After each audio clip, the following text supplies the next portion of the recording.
Hi, guys. If you are a returning student of mine from the 2022-2023 school year, you will have remembered that we read the first book in this series, The Wild Robot, and I mentioned to you that over the summer I would be reading the sequel, The Wild Robot Escape. So today I'm going to go ahead and drop the first video where I recap what we already read as a sneak peek at the end of the first book, which was the first 4 chapters of this story.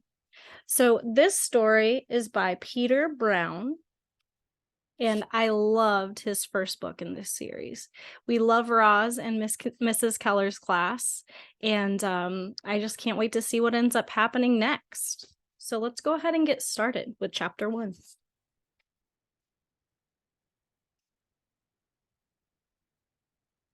Chapter 1, The City. Our story begins in a city, the buildings and streets and bridges and parks. Humans were strolling, automobiles were driving, airships were flying too. Robots were hard at work. Weaving through the city streets was a delivery truck. The truck knew where to go and how to get there, all by itself. It pulled up to a construction site and automatically unloaded some crates. A few more turns, and it unloaded more crates down at the docks. The truck zigged and zagged across the city, delivering... Excuse me, real moment. I'm not going to edit that out either. I'm going to bless myself. Bless me. Thank you. I'm just kidding. Delivering crates as it went, and then it merged onto the highway.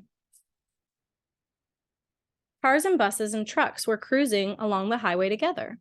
But as the delivery truck continued, the traffic became lighter, the buildings became smaller, and the landscape became greener.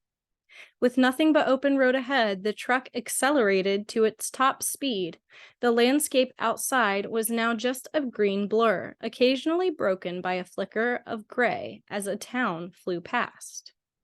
On and on the delivery truck went, racing over long bridges, shooting through mountain tunnels, gliding down straight stretches of highway, until it started to slow. It drifted from the fast lane to the exit lane, and then it rolled down a ramp and into the farm country. Clouds of dust billowed up behind the truck as it drove past fields and fences. In the hazy distance, enormous barns loomed above the plains. The air was thick with the smell of soil and livestock. Robot crews methodically worked the crops and fed the animals and operated the massive farm machines. A hill gradually climbed into view. The hill was crowned with trees and white buildings. Another farm, but this one was smaller and shabbier than the rest. Out front was a crooked sign that read, Hilltop Farm.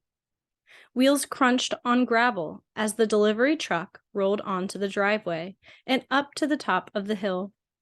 It stopped beside the front porch of the farmhouse and dropped its last crate to the ground.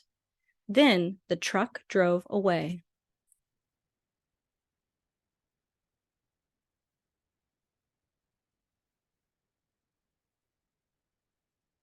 Reader, can you guess what was tightly packed inside that crate? If you guessed a robot, you're correct. But this was no ordinary robot. It was Rosm Unit 7134. You might remember her old life on a remote wild island. Well, Roz's new life was just about to begin. And if you didn't read the first book, I highly recommend it because this is a direct sequel. Chapter 2, The Crate. Woof, woof, woof. Inside the farmhouse, a dog was barking and scraping at the front door. When the door finally opened, the dog scurried out and bounced down the porch steps. And then a man appeared. The man walked with a limp and slowly made his way down to the crate, where his dog was sniffing around. He unlatched the top of the crate, and it swung open on its hinges. Packing foam was tossed aside, restraining cords were unfastened, and there was Rosm Unit 7134. Her lifeless body sparkled in the late day sun. The man reached down and pressed an important little button on the back of the robot's head. Click. Chapter 3. The Robot. The robot's computer brain booted up and her programs began coming online. She automatically stood, stepped out of her crate, and started to speak. Hello, I am Rosum Unit 7134, but you may call me Roz. While my robotic systems are activating, I will tell you about myself. Once fully activated, I will be able to move and communicate and learn. Simply give me a task and I will complete it.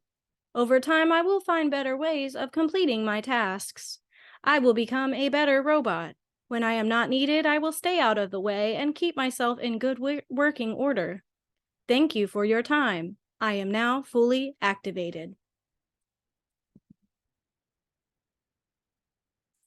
That's not the Roz we remember. What happened? And lastly for today, Chapter 4, The Family. Welcome to Hilltop Farm, Roz. My name is Mr. Sharif. You belong to me now. Roz studied the man with her softly glowing eyes, and in a robotic voice, she said, Hello, Mr. Sharif. This old fella here's Oscar. Mr. Sharif scratched his dog's head. You won't see much of him. Oscar spends most of his time sleeping in the house.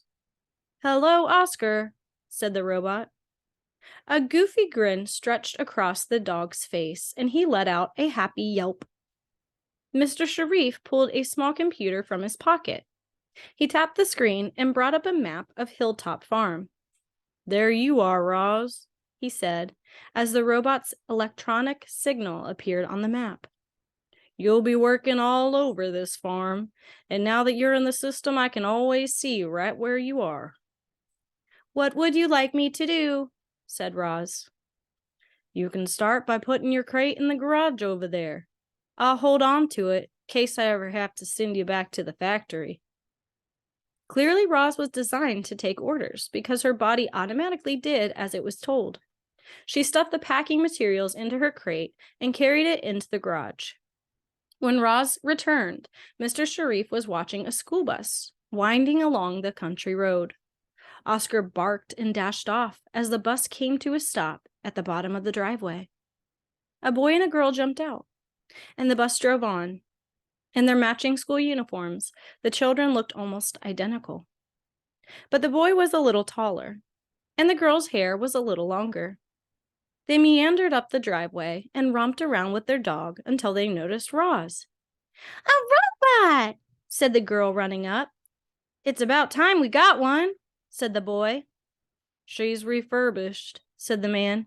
She's the cheapest one I could find, but she'll make a decent farmer. What's her name? Said the girl. She said her name's Roz. That's just her starter name, said the boy. We can give her any name we want. Let's call her Farmbot. I kind of like the name Roz, said the girl. Me too, said Mr. Sharif. Let's leave her name as it is. Roz, I'd like you to meet my daughter, Jaya, and my son, Jad. Hello, Jaya and Jad, said the robot. The children looked at each other and smiled. Will Roz take orders from me? Asked Jad. What about me? Asked Jaya. She'll take orders from both of you. Roz, I order you to do my homework, said Jaya. Don't waste her time with nonsense, said Mr. Sharif. Roz is here to do farm work, not homework. Understand? The children nodded. Now, I order you kids to bring the dog inside and do your own homework, said Mr. Sharif. I need to show Roz the farm.